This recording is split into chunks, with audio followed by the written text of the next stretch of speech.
What's up YouTube? My name is Del. This is Del on Movies. Welcome to my channel. If you've already been here before, welcome back to my channel. I appreciate when you guys spend a little bit of time with me.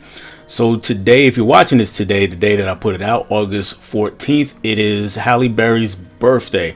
So I figured a great way to celebrate Miss Berry is to talk about her 10 best performances. Now I'm going to be grading these on the performances, not the movies themselves. So one movie that you might think is better than another might not be higher because I'm basing it on just the work that she did in the movie.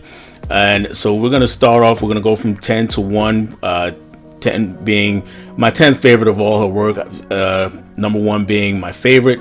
She's had over 50 movies in her career. I've seen probably 2/3 of them, so I've got a pretty good base, but there are a few I missed. So if your favorite's not listed, it might be that I haven't seen it yet.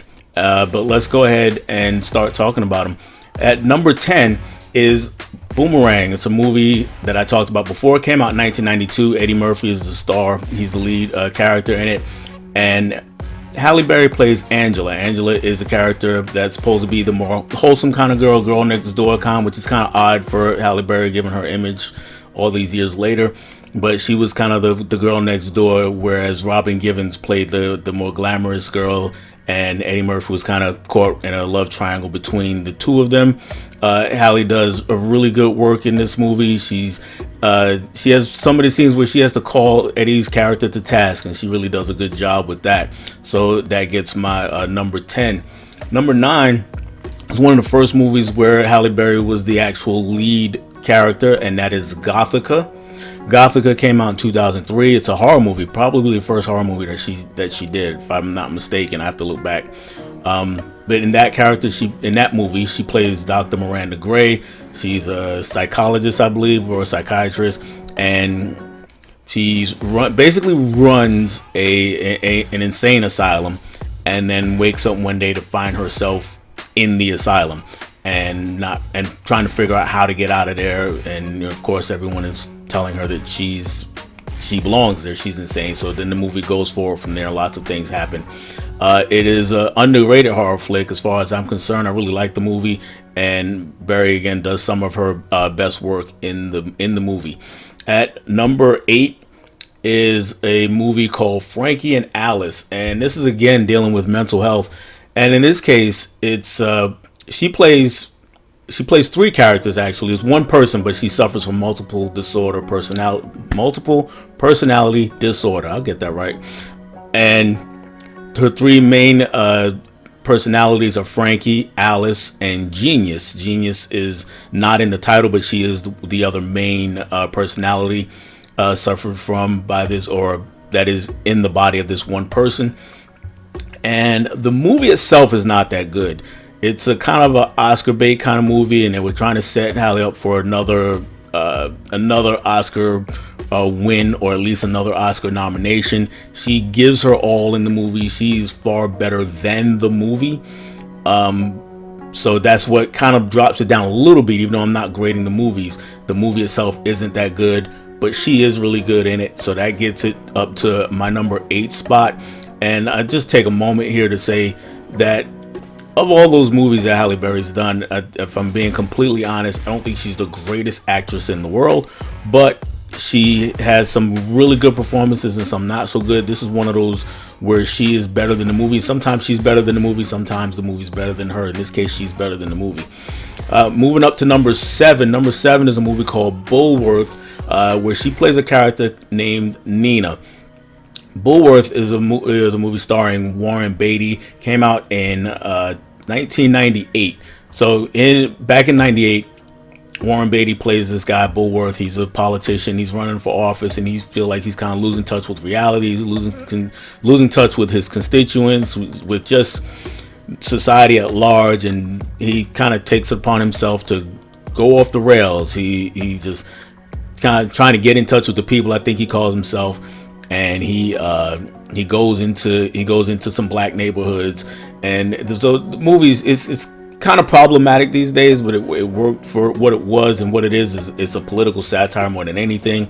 And the character he connects most with is Nina, played again by Halle Berry. And it's another thing where she's a love interest kind of sort of the main character, but she also has to call him to task several times, and she does really well with that. So Bullworth gets my number 7 spot. Number 6 is Jungle Fever. Jungle Fever came out in 1991, and she plays Vivian. And this, I want to say this is her very first movie role, and she plays Vivian she's a drug addict, and she's barely in the movie. She's got really three scenes actually. If I'm going off of memory because it's been a little while since I watched Jungle Fever, but she's got a scene early on in the movie. She encounters the main character. Wesley Snipes is the main character here, and his character really doesn't have much to do with Vivian, other than he encounters her a couple times because she is the girlfriend of Wesley's character's brother, Gator, who's played by Samuel L. Jackson. And the two of them, they do a lot of getting high together. So she has a scene towards the beginning where she kind of encounters him, and another scene in the middle where she's interacting with her boyfriend, with Samuel L. Jackson. And then she has another scene towards the very end, and it's kind of important. The scenes are kind of important, even though they're short, especially because the two that bookend the movie with her and Wesley Snipes is kind of a warning for him, and kind of a putting the audience on notice about, at that time, the crack epidemic was really out of hand, and Wesley's character also has a daughter, so he's kind of seeing her looking at Halle's character like, oh my God, my daughter might grow up to be this, and then the scene in the middle kind of sets up what we know about Gator, and how he kind of goes forward with things, and how he's feeling about things, and kind of sets him up for a big scene later in the movie. I won't spoil it again if anybody wants to see it. I know it's a 30-year-old movie, but I just don't like to spoil it for people who haven't watched it yet. I will give the main outline of the plot, and that's Wesley's character. He's an executive at a marketing firm. I think it's a marketing firm or a design for architectural firm, one of the two. And his marriage is going kind of well, but then he kind of falls into a workplace relationship and with a woman there, and it's an interracial relationship. So, and at that time, of course, that was more of a taboo thing than it is now. So the whole movie goes from there. Moving on back to the list though, going into number 5. My number 5 just came out a few years ago. John Wick Chapter 3, Parabellum. Halle Berry plays Sophia, who's a fellow assassin, fellow hitman in the organization that John Wick is a part of, and he shows up on her doorstep wanting some help. And if you've seen John Wick Chapter 3, then you know exactly the scene. I mean, she's only in it for the second act of the movie. She's in the movie, and she has these 2 dogs. I believe they're German Shepherds. I'm not a big dog guy, but I believe they're German Shepherds. And they have, to me, this is my favorite action scene in the movie. Halle Berry does lots of amazing things in this, and the dogs do lots of amazing things in this. And it's crazy because earlier on in Halle's career, she did some movies. She did the James Bond movie. She did Catwoman, and she was never convincing in the action, but this time she really is. And again, it's one of my favorite scenes of the movie. So that kind of gets it higher, is that the physical element she added on top of just the acting. So at number 4 now is a movie that marks her directorial debut. Came out a couple years ago, 2020. It's called Bruised, and Halle plays Jackie Justice. She is the main character. Again, she directed the movie, so kudos to her for doing a great job with the movie. Jackie is a MMA fighter, former MMA fighter actually. And she had some things go wrong in her career. Then she kind of fell in with a bad guy. She's dealing with an abusive relationship, and decides that, you know what, I really need to get back out there. She goes to try to get back into MMA, try to get to be a fighter again, and got a lot of comparisons to Rocky when it first came out, and those are justifiable, but it's a really good movie because there are a lot of Rocky clones out there, so not gonna fault it too bad for that. But this is a pretty good one. It's called Bruised. I believe it's still on Netflix if you haven't seen it, so check it out. And that's my number 4. At number 3 is another movie that she did for cable. This one was, well, for cable, it wasn't streaming back then, it was cable. It was an HBO movie from 1999, and that was Introducing Dorothy Dandridge, where she plays the lead character, Dorothy Dandridge. And if you don't know who that is, Dorothy Dandridge is an actress who was nominated for an Oscar back in the 50s for a movie called Carmen Jones. I believe it was the 50s. She starred opposite Harry Belafonte. So one of the great musicals out there. And so Halle Berry played that role. She bears a fairly decent resemblance to her, but that's not what got her here. What got her here is the actual work itself. She does a great job in that lead role, and we get to see all the trials and tribulations that Dandridge went through, because for most actresses, especially at that time, if you were nominated for an Oscar, that kind of sets you up for the rest of your career, and where roles will kind of come in your way. And it didn't work that way for Dandridge, being a black woman in the 1950s in Hollywood. And this movie gives us all of that. So that's what gets it so high on my list at number 3. Number 2 is a movie called Things We Lost in the Fire. So Things We Lost in the Fire came out in 2007. It was based on a novel. And Halle Berry plays Audrey. Audrey is a widowed mom. Her husband, he passed away, and she's having a really tough time dealing with it. She's just can't get over it, and she's got a child, and they're really struggling. And along comes another guy that she meets, a nice guy. Javier Bardem plays the guy, and it's really about her trying to move on from her past and into her future, and she builds a relationship with this guy. And it's a really good movie. It's definitely a drama. If a lot of you are looking for action and things like that, this is not that movie at all. But it is some of Halle Berry's best work. It is Things We Lost in the Fire. And my number 1 spot is not the movie that a lot of you are thinking. If you're familiar with Halle Berry, you probably have in mind what you thought my number 1 was, or at least very high up on my list. That movie's not here, and I'll talk about it in a second. But the movie that is my number 1 is Cloud Atlas. Cloud Atlas was made by the Wachowski brothers, and it's really a movie that deals with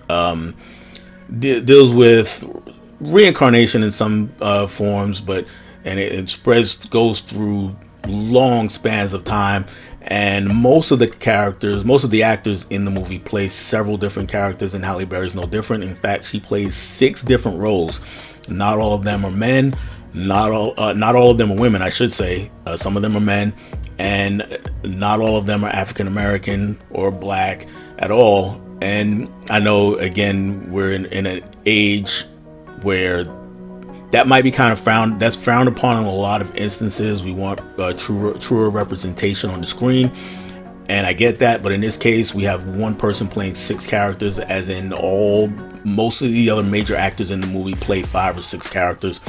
And it's really an underrated movie. Came out in 2012. Again, the Wachowskis directed it. They did the Matrix movies and Bound and Speed Racer and a lot of other movies that you guys know. For me, just the diversity in her work in that film spoke volumes about her actual ability when pushed properly. She gives a great performance in all of those roles, so that's why that one's my number 1. So for honorable mentions, I do have some other movies that I want to talk about. Honorable mention was Why Do Fools Fall in Love? She played the wife of the main character. Well, one of the wives of the main characters. The main singer, I'm drawing a blank on his name right now, but he was a real singer in the 50s who sang the song Why Do Fools Fall in Love. I'm sure once I find it out, I'll put it down here somewhere. So when he passed away, there were, everybody showed up to court to go over his will, and several women stood up and said that they were actually his wife. So then the story has to deal with that and sorting that all out. And she is one of those women, and she does really well in that movie. Another more recent one is The Kingsman, The Golden Circle. A lot of people didn't like it. That's the second of the Kingsman movies. A lot of people didn't like it. I actually liked it. It wasn't as good as the first, granted, but I thought she was really good in the movie, and I thought the movie was pretty good too. And finally, I do want to talk about that movie that she won an Oscar for, and it's an enormous achievement for a black woman. She was, I think, the second African American woman to win an Oscar, and the movie is Monsters Ball, and she starred opposite Billy Bob Thornton in that role. Here's the thing, guys. I have seen the movie, so it's not one that I just haven't seen and can't put on there. I have seen the movie, and I'm be 100% honest when I'm just saying it's a great achievement. Can't take anything away from her, but objectively looking at the movie, when I look at her performance, I just don't think she was that great in it. So again, I don't want to take anything from her. She definitely, I'm definitely happy that she has the Oscar, but it's not in my top 10, and that's okay. Maybe it is your top 10, in your top 10. Maybe it's your number 1, maybe it's your number 2, 3, or whatever it is. Matter of fact, let me know in the comments below, what are your favorite Halle Berry performances, and what do you think of her work in Monsters Ball? Am I off my rocker? Am I just completely out there, or do I have a point? Was she not that good? Let me know, but let's just all be civil. Like, comment, subscribe, and we can have a good conversation about it. That's all I have for you on this one, guys. Catch you on the next one. Bye.